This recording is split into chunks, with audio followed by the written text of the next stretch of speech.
एक बड़े राजनीतिक नेता से भेंट करते समय महाकवि गेटे को एक विचार सूझा। उन्होंने उस नेता से क्षमा मांगी और अपने अध्ययन कक्ष में जाकर उस विचार को लिपिबद्ध कर लिया।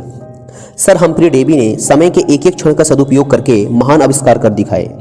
पोप सदैव रात्रि में जागकर उन विचारों को लिपिबद्ध किया करते थे जो दिन में काम करते वक्त उनके मस्तिष्क में आया करते थे। प्रोटे ने अपना अद्वितीय ग्रंथ हिस्ट्री ऑफ ग्रीस अपने बचे हुए समय में ही लिखा था। जॉर्ज स्टीफेंस अपने खाली समय को स्वर्ण से भी अधिक मूल्यवान समझता था। एक क्षण को भी वह कभी व्यर्थ नहीं जाने देता था।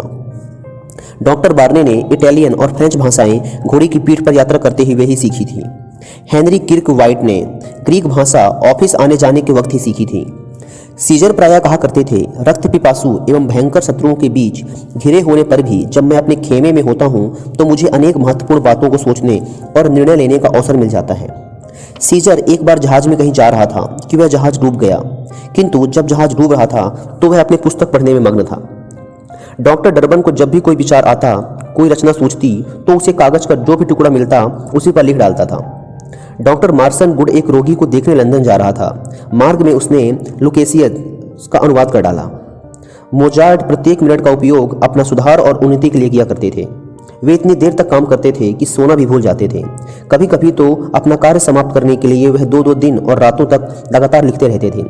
अपनी प्रसिद्ध रचना रेक्विएम भी उन्होंने अपनी मृत्युशैया पर पड़े पड़े ही लिखी थी। महात्मा गांधी कहा करते थे, क्षण भर भी काम के बिना रहना ईश्वर की चोरी समझो। काम के सिवा भीतरी और बाहरी आनंद का कोई दूसरा रास्ता मैं नहीं जानता।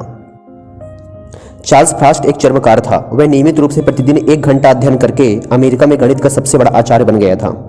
जॉन हंटर और नेपोलियन केवल 4 घंटे ही सोया करते थे, जबकि थॉमस अल्वा एडिसन तो रात्रि में केवल 3 घंटे ही सोया करते थे और शेष समय का सदुपयोग किया करते थे।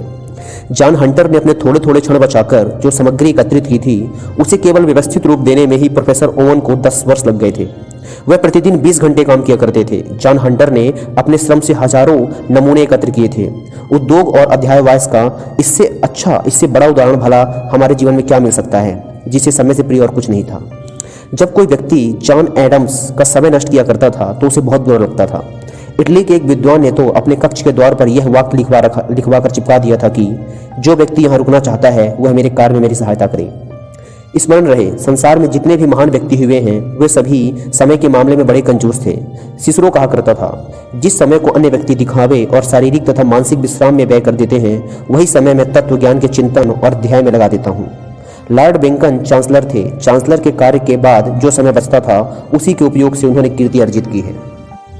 माइकल फैराडे जिन दिनों पुस्तकों पर जिल्द बांधने का कार्य करता था उन दिनों जो समय बचता था उस समय में वह वैज्ञानिक प्रयोग किया करता था। एक समय उसने अपने एक मित्र को लिखा था, मुझे समय की आवश्यकता है। क्या ही अच्छा होता कि मैं वर्तमान सीमांतों के बचत के घंटे नहीं दिनों को सस्ते मूल्य पर खरीद सकता। प्रतिदिन 1 घंटा भी कोई नया कार्य सीखा जाए तो कुछ ही दिनों में अनुभवी व्यक्ति भी उसमें पारंगत हो जाता है।